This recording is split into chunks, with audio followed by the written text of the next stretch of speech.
nangyari? Kayo na? Daniel. Ika. Kailan pa to? Just recently, actually. Ikaw na mag-explain. Actually, I'm late. I have a meeting pa. Hinatid ko lang talaga. Bye-bye. Yeah, I'll see you.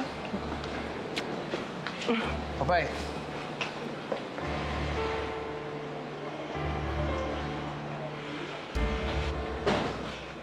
Anak, parang ang bilis mo naman nakamove on. 2 weeks ago lang, iyak ng iyak dahil kay Pepe. Lagi na lang Pepe ang bukang bibig mo. What happened? Pepe!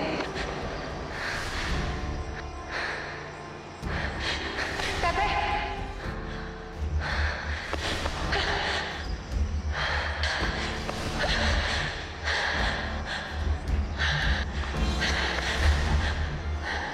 Pepe, huwag mo ako iwan. Si Pepe.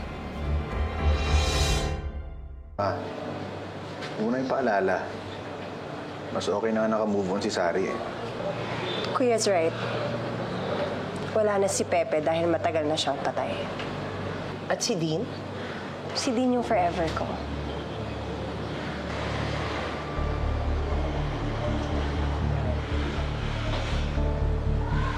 Parang may mali eh. Walang mali sa pag-move on. Tsaka yun naman gusto natin, di ba? May forever na siya. Let's go. Ma'am, hindi ako nagsisinungaling.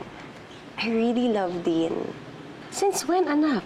Ba't hindi mo sinabi to sa akin?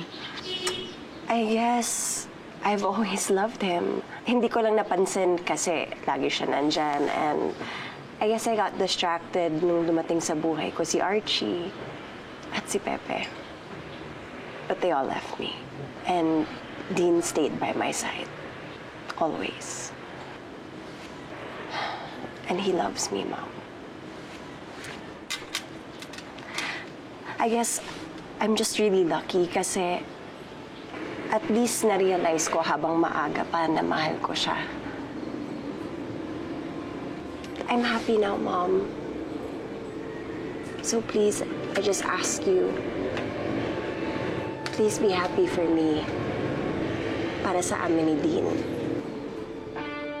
Hindi ko siya makalimutan, Mom.